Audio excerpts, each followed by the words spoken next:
Hi guys, so this is our second session on preposition in, on, at। जैसे हम लोगों ने preposition के इंट्रोडक्शन वीडियो में आपको बताया था कि जब हम preposition can be one of the most और one of the trickiest chapters for our exams। Why? Because हम लोग इसको हिंदी के हिसाब से लिखते हैं और एग्जामिनर जो है वो इंग्लिश के हिसाब से जज करता है, राइट? जैसे in on an, in on at, क्या डिफरेंस है? अगर मैं हिंदी में जाऊं तो इन दोनों का हिंदी मीनिंग हमें मिलेगा। इसका हिंदी मीनिंग या तो आपको ऑन जैसा पता होगा या आपको इन जैसा पता होगा। मतलब इन का मतलब होता है मे, ऑन का मतलब होता है पर, और एट का मतलब होता है मे, पर, पे, ऐसा बोलते हैं बच्चे, right? So technically what it means is कि जो हम इन तीन प्रेपोजिशंस की बात करते हैं, in Hindi we have just 2 prepositions and in English we have 3 prepositions. तो अगर आप तुक्के से प्रेपोजिशन मारते हैं इन तीनों में से, आप नॉर्मल अपनी कम्युनिकेशन में बात करते हैं, तो आपको हमेशा प्रॉब्लम रहेगी इन तीन प्रेपोजिशंस में। Why? Because in Hindi we do not have this preposition. तो आप एट की जगह हमेशा या तो इन लगा देंगे या ऑन लगा देंगे। Now same thing will be done by the examiner. Examiner आपकी इसी वीकनेस पे आपको क्वेश्चंस देगा। वो एट की जगह बहुत ज़्यादा इन और ऑन यूज़ करेगा। अब जितने बच्चे भी जल्दी से उस सेंटेंस को हिंदी में पढ़ेंगे और हिंदी में वो बिल्कुल ठीक लगा होगा, आपको गलती समझ ही नहीं आएगी। तो इसीलिए प्रेपोजिशंस के हमारे को यूसेजेस ध्यान रखने ही पड़ेंगे if you want to get more marks in exams. Preposition एक ऐसा चैप्टर है जो आपको एज देगा दूसरों के ऊपर। Why? Because of this very reason कि 80% बच्चे या तो रट के जाते हैं, रटने वाले एग्जाम में क्वेश्चन आने बंद हो गए हैं, उसके भी एक्सेप्शंस आने लगे। तो प्रेपोजिशन समझना बहुत ज़रूरी है, be it exams, be it spoken English, be it sounding good, आप बहुत अच्छा साउंड करेंगे उसके बाद। सो हमने in on at for place कर चुके हैं, उसका लिंक आपको अभी मिल जाएगा इस वीडियो में।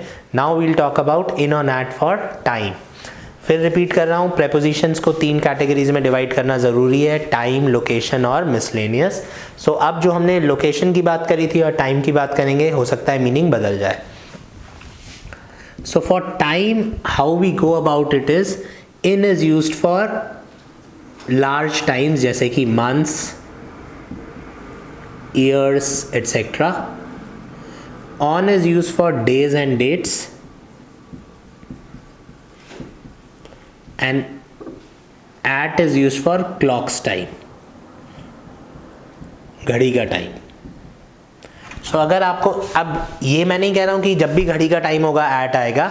मैं क्या कह रहा हूं कि एग्जाम में अगर आपको इन, ऑन और एट में से पिक करना है तो आप इस डिफ्रेंसिएशन पे पिक करेंगे, राइट? सो प्रेपोजिशंस के लिए जो हमारे अगेन इंट्रोडक्शन वाले प्रेपोजिशन में हमने आपको एक लिस्ट दी थी, वो लिस्ट बहुत इंपॉर्टेंट है। उसमें आपको सारे कंफ्यूजिंग प्रेपोजिशंस मिलेंगे जो एग्जाम्स में बहुत आते हैं। आपको उनके मीनिंग्स में डिफ्रेंसिएशन करना है। आपको एक सिंगल प्रेपोजिशन से प्रेपोजिशन सॉल्व नहीं होगा एग्जाम में। तो आपको कि या अगर ये दोनों मीनिंग्स आते हैं, ये दोनों प्रेपोजिशंस आते हैं, मीनिंग सेम है, तो क्या फ़र्क है वो पता होना बहुत ज़रूरी है। वो जितने ज़्यादा आपको पता होंगे उतना हमारे लिए अच्छा है। तो एक तो आप वो लिस्ट डाउनलोड करके रखिए, टिक करते रहिए आपने कौन कौन से प्रेपोजिशंस कर लिए हैं। अभी हम स्टार्ट ही कर रहे हैं, बट वो काफ़ी सारे प्रेपोजिशंस हैं, राइट? सो वापस आते हैं क्लास पे।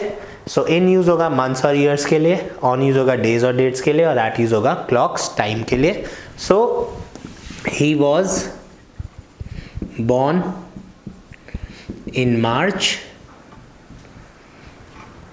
on Tuesday at 8 o'clock। तो एग्जामिनर अगर इन तीनों में से आपको कहीं भी क्वेश्चन देता है तो मार्च क्योंकि महीना है तो आपने इन लिख दिया, दिन ऑन लिख दिया, टाइम एट लिख दिया।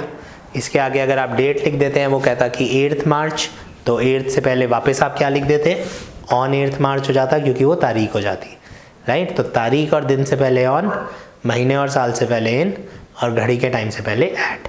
This is one of the very basic difference between in, on, at. अब इसके बाद नेक्स्ट पॉइंट जो आता है हमारा, जो थोड़ा सा और इम्पोर्टेंट पॉइंट है, that is parts of the day. Normally इसके साथ हम लोग इन यूज़ करते हैं विद सम वेरिएशंस। सो इसको हम बात कर लेते हैं। पहले मैं पार्ट्स ऑफ द डे लिख लेता हूँ। मॉर्निंग, नून, आफ्टरनून, इवनिंग, नाइट, मिडनाइट। तो ये हमारे पास 6 पार्ट्स ऑफ द डे हैं जो सबसे कॉमन होते हैं। सो पार्ट्स ऑफ द डे क्योंकि बड़ा लॉन्गर पीरियड है इसलिए हम इसके साथ क्या प्रेफर करते हैं, इन। सो मॉर्निंग के साथ आएगा इन द मॉर्निंग, आफ्टरनून के साथ आएगा इन द आफ्टरनून, इवनिंग के साथ आएगा इन द इवनिंग, नाइट के साथ एट और इन दोनों आएगा, मिडनाइट और नून की अगर हम बात करें तो एट। सो अब ये ऐसा क्यों है, let's just try and figure it out. हम लोग हर बुक में लिखा होता है कि पार्ट्स ऑफ द डे के साथ आना है इन, लेकिन कुछ पार्ट्स ऑफ द डे ऐसे होते हैं जिनके साथ इन की जगह एट आ जाता है। तो सबसे पहले दो की बात करते हैं, नून और मिडनाइट। नून क्या होता है, दोपहर के 12 बजे, 11:59 हो या 12:01 हो, आपको नून नहीं बोलेंगे उसको। 11:59 इज मॉर्निंग, 12:01 इज आफ्टरनून। तो ठीक 12 बजे इज नून। तो 12 बजे क्या हो गया या नून क्या हो गया, घड़ी का time. Same is with midnight, ठीक रात के 12 बजे इज कॉल्ड मिडनाइट। तो midnight is also clocks time. तो इसलिए नून और मिडनाइट के साथ हम लोग क्या यूज़ करते हैं, हम लोग यूज़ करते हैं एट। वेराज जब मैं नाइट पे आता हूँ तो एट और इन ये थोड़ा सा ट्रिकी है, ये थोड़ा सा डिफ़िकल्ट वाले क्वेश्चन में जाएगा, तो आपको ध्यान रखना पड़ेगा। I study at night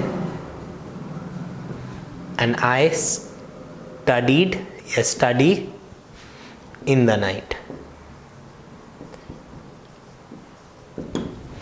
right. So at night और इन नाइट में फ़र्क क्या होता है, एट नाइट होता है एनी नाइट या जनरल नाइट, हर रात, और इन द नाइट होता है वन नाइट, एक किसी रात की जब आप बात करेंगे। So this is one thing that I need to remember, at night is called this is something we need to remember, at night is हर रात and in the night is एक रात। तो इन दोनों के डिफ्रेंसिएशन में आपका टेंसेस बहुत important हो जाता है। अभी हमने प्रेजेंट और पास्ट टेंस खत्म करे हैं, जो आपको again you will get the link. But अब मैं पढ़ता हूँ, study is simple present tense, which means ये सेंटेंस मुझे बता रहा है कि मैं रोज पढ़ता हूँ। रोज पढ़ता हूँ तो मैं किस चीज़ की बात कर रहा हूँ, जनरल नाइट की। तो I study in the night और एट नाइट में ये वाला ठीक हो जाएगा, ये वाला गलत हो जाएगा, right. So this is our point 1। सो अगर मुझे इन द नाइट लिखना है तो मुझे एक रात की बात करनी पड़ेगी। एक रात की बात मैं कैसे करूँगा, जब मैं यहाँ पे I studied in the night बोलूँ। सो यहाँ पे हमारा टेंसेस से क्वेश्चन आराम से सॉल्व हो जाएगा। तो ये प्रेपोजिशन का ये वाला जो क्वेश्चन है ये टेंसेस में आता है। तो एट नाइट इज हर रात, इन द नाइट इज एक रात। मैं रात को पढ़ता हूँ, आई स्टडी एट नाइट। कल रात में पढ़ा, I studied in the night. कल रात में 3 बार सो के उठा, कल रात में 3 बार उठा, कल रात में 2 बार उठा, लास्ट नाइट में इतनी बार हुआ, तो इन the night, in the night, in the night. और मैं हर रात को ऐसा करता हूँ at night. So at night means every night and in the night means one night. So this is one question, an important question in fill in the blanks, in the night and at night. अब इसके बाद थोड़ा सा prepositions में vocab का question आता है। We have 2 words, dusk, dawn. Now dusk and dawn are basically, dusk होता है sunset और dawn होता है sunrise। तो डस्क एंड डॉन जो है, अगेन ये हमारे को क्या बात करते हैं, घड़ी का टाइम। अगर आप अखबार देखेंगे, आप अभी अपना गूगल वेदर ऑन कर रही है तो आपको सनराइज और सनसेट का एक स्पेसिफिक टाइम मिलेगा कि आज सनसेट होगा 6:59 पे, आज सनराइज हुआ था 5:40 पे। तो sunset and sunrise also have a specific time. ये कोई बहुत बड़ा टाइम जोन नहीं है। तो this is a specific time, this is a clocks time. इसलिए डस्क, डॉन या फॉर दैट मैटर अगर मुझे सनसेट सनराइज एग्जाम में मिलता है तो भी मेरे को एट लिखना पड़ेगा, at dusk and at dawn. तो हमारे को at dusk and at dawn, that is sunset and sunrise. So ये हमारा बेसिक डिफ्रेंसिएशन है जब मैं इन ऑन एट टाइम के लिए यूज़ करूँगा। हमारे को महीने, साल और पार्ट्स ऑफ द डे के लिए इन प्रेफर करते हैं, दिन और डेट्स के लिए ऑन आता है, घड़ी के टाइम के लिए एट आता है। अब एग्जामिनर इसमें बस हमें थोड़ा सा कंफ्यूजिंग या थोड़ा सा मुश्किल वर्ड देगा। अगर आप डस्क और डॉन का मीनिंग भूल गए तो आप एग्जाम में कंफ्यूज हो जाएंगे। एट नाइट और इन नाइट ऐसा क्वेश्चन है जो एग्जाम में बहुत आता है। उसके बाद नून और मिडनाइट जो है ये क्योंकि घड़ी का टाइम है इसलिए हम इसके साथ एट लिखते हैं, इसके साथ इन नहीं लिखते। So now let's talk about some basic errors या बेसिक क्वेश्चंस या कंफ्यूजिंग क्वेश्चंस जो एग्जामिनर देगा। अब बहुत सारे तरीके से वो सेंटेंस बना सकता है। आई विल सी हर, ये एक बहुत ज़्यादा रिपीट होता है क्वेश्चन आजकल। सी का मतलब केवल देखना नहीं है, मैं उसको देखूंगा नहीं। सी का मतलब मिलना भी होता है। तो आई विल सी हर का मतलब ये भी हो सकता है मैं उससे मिलूंगा। अगेन आपको ऊपर लिंक में नॉन कंटिन्यूअस वर्ब्स मिलेगा जहाँ पे हमने इसके बारे में बात की है। तो I will see her dash Sunday. अब अगर मैंने यहाँ संडे लिखा और डैश लिख दिया, अब इन ऑन एट में से क्या आएगा? अगर मेरे को एग्जामिनर ने 3 ऑप्शंस दिए हैं, इन, ऑन और एट, तो डेज के साथ क्या आता है? ऑन। मेरा आंसर हो जाएगा यहाँ पे ऑन। अब मैंने यहाँ पे मॉर्निंग लिख दिया, अब वापस क्या है? क्योंकि दिन है तो मेरा आंसर रहेगा ऑन। लेकिन अगर एग्जामिनर यहाँ पे डैश कर देता है और फिर द मॉर्निंग लिखता है, तो डैश द मॉर्निंग, तो अब हमारा क्योंकि मॉर्निंग आ गया on Sunday in the morning, right. तो कहाँ पर फिल इन द ब्लैंक है? दैट बिकम्स वेरी इंपॉर्टेंट जब हम प्रेपोजिशंस की बात करते हैं। सेकेंडली, आप कोई भी पेपर देखिए, चाहे वो SSC हो, CHSL हो, CDS हो, NDA हो, XY ग्रुप हो, आप कोई भी कॉम्पिटिटिव इंग्लिश का पेपर देखेंगे, फिल इन द ब्लैंक्स में लिखा होता है choose the most appropriate option. मैं ये बार बार रिपीट करता हूँ।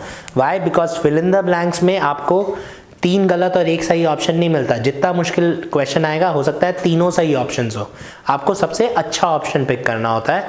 द मोस्ट सूटेबल ऑप्शन लिखा होता है आपके क्वेश्चन के इंस्ट्रक्शंस में, राइट ऑप्शन नहीं लिखा होता। तो सबसे सूटेबल ऑप्शन, राइट। तो यहाँ पे ऑन आया और यहाँ पे इन आया। अब इसी तरह से एग्जामिनर दूसरा क्या दे सकता है? ऑन दिवाली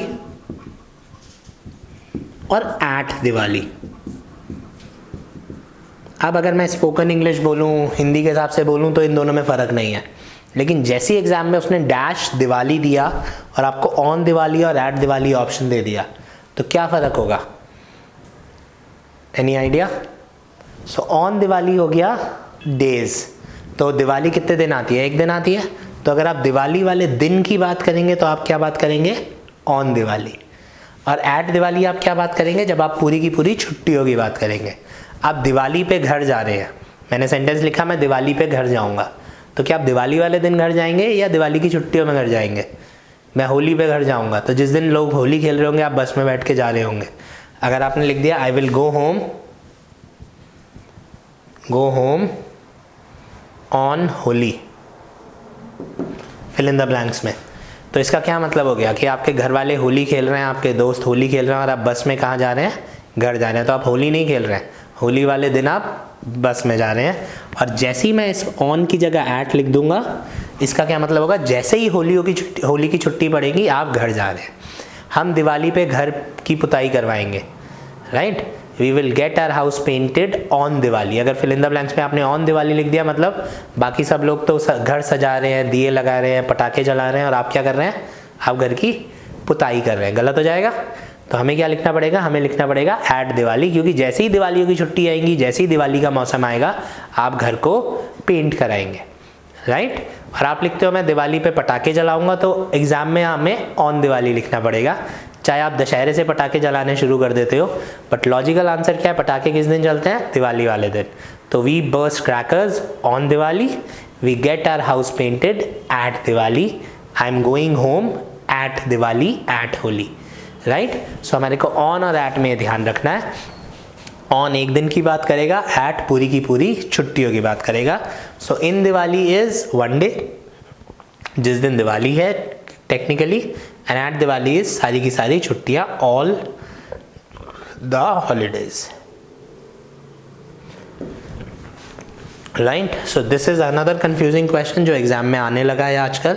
हमारे को ध्यान रखना है ऑन दिवाली और at Diwali, on Holi at Holi, on Christmas at Christmas and so on.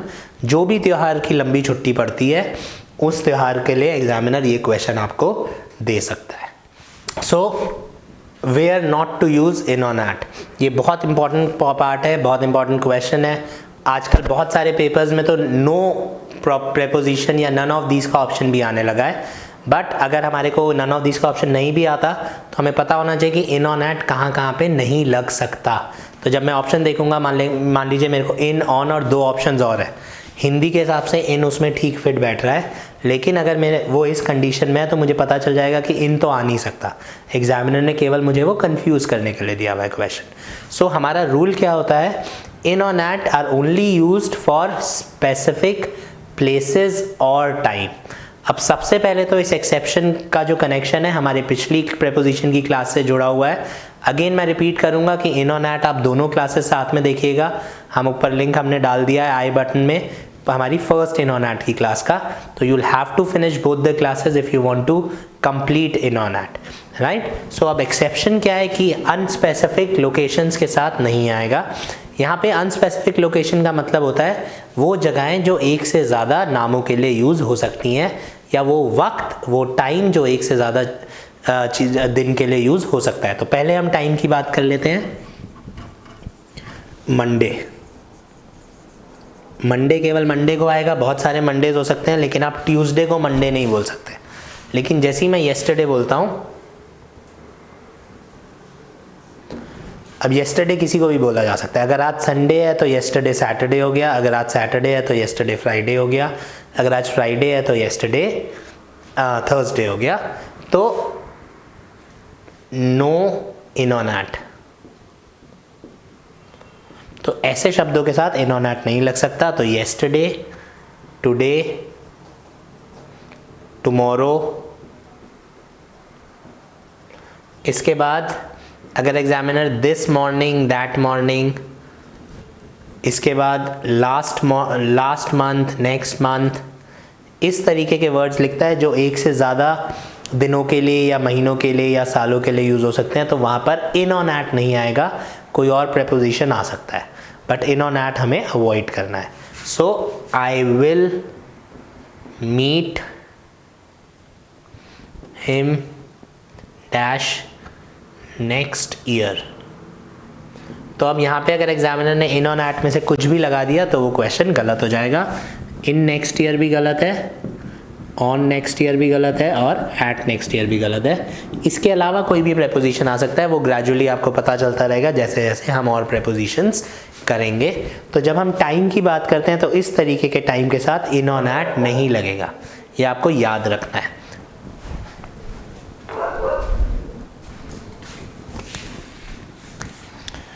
इसी तरह से now let's talk about place, specific place और अनस्पेसिफिक प्लेस। अनस्पेसिफिक प्लेस वो होगी जो एक से ज़्यादा अलग अलग तरीके की जगहों के लिए यूज़ हो पाएगी। अलग अलग तरीके मैं वापस इसलिए बोल रहा हूँ, जब मैं प्लेस की बात करता हूँ स्पेसिफिक, अनस्पेसिफिक। अब हमने स्पेसिफिक प्लेस के लिए यूज़ किया से Delhi. Delhi is a specific place, but city is also a specific word. Why? Because आप शहर को ही सिटी बोलेंगे, गांव को सिटी नहीं बोल सकते। मतलब मैं अपने गांव को विलेज बोलूँगा, मैं अपने गांव को सिटी नहीं बोलूँगा, राइट। तो सिटी भी क्या है, एक स्पेसिफिक वर्ड है।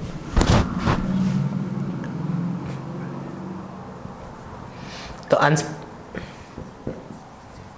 अनस्पेसिफिक वर्ड्स होंगे जैसे कि हेयर और देयर। अब यहाँ बोलूँ या वहाँ बोलूँ, ये मैं किसी भी जगह को बोल सकता हूँ। इस वक्त मैं इस कमरे में क्लास ले रहा हूँ तो इस कमरे को मैं हियर बोलूँगा। मैं देहरादून से हूँ तो मैं अपने दोस्त को बोलूँगा यार यहाँ अभी भी सर्दियाँ चल रही हैं, तो मैं यहाँ देहरादून के लिए भी बोल दिया। मेरा दोस्त अमेरिका में बैठा है, मेरा दोस्त दिल्ली बैठा है, मेरा दोस्त बिहार बैठा है, आप यूपी में बैठ के मेरा सेशन देख रहे हैं, तो मैं पूछूँगा वहाँ मौसम कैसा है। तो आप यूपी के किसी भी शहर में हो, किसी भी गांव में हो, मैं उसको क्या बोल रहा हूँ, वहाँ। How is the weather there. So here और देयर ऐसे दो शब्द हैं जो किसी भी जगह के लिए यूज़ हो सकते हैं, इसलिए इनके साथ प्रेपोजिशन नहीं आएगा। तो अनस्पेसिफिक है तो इन शब्दों के साथ नो इन ऑन एट। इस तरीके के और शब्द क्या हो सकते हैं? Upstairs, now upstairs, downstairs, uphill, downhill,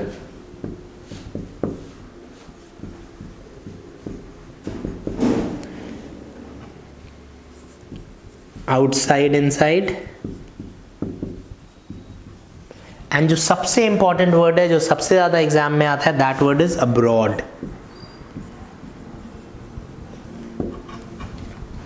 abroad इसलिए इंपॉर्टेंट है क्योंकि ये आपको हिंदी में फंसाएगा। The moment you will think in Hindi, आपका क्वेश्चन गलत होता रहेगा। सो अब्रॉड के लिए हमारे को अलग से याद रखना है कि मैं आप जो सेंटेंसेस लिखूंगा, अगर आप उसको ट्रांसलेट करेंगे तो आपको गलत लगेंगे, लेकिन इंग्लिश में अब्रॉड के साथ प्रेपोजिशन नहीं आता। So he lives abroad, he is abroad. So जैसे ही मैंने लिखा ही लिव्स अब्रॉड, वो विदेश रहता है। ही इज अब्रॉड, वो विदेश है। अगर मैं हिंदी ट्रांसलेट करता हूँ तो ये तो बिल्कुल गलत लगेगा कि वो विदेश है, लेकिन इंग्लिश में ये बिल्कुल सही है। अगर एग्जामिनर, जो कि एग्जामिनर करता है, यहाँ पे इन दे देता है और बच्चे हिंदी में ट्रांसलेट करते हैं, उनको लगता है वो विदेश में रहता है, यार इस सेंटेंस में तो कोई गलती लग नहीं रही, नो एरर कर देते हैं या छोड़ देते हैं। तो इसलिए जैसे ही आपको ये शब्द दिखेगा अब्रॉड, या अब्रॉड जैसा कोई भी दूसरा शब्द, जैसे कि ओवरसीज, सो आपको पता होना चाहिए कि यहाँ पे हम लोग, ये प्रेपोजिशन गलत है। आपकी एरर कहाँ पे आ गई? अब्रॉड के साथ मैं इन ऑन एट नहीं लगा सकता, because it's an unspecific word. India के बाहर कोई भी जगह अब्रॉड है।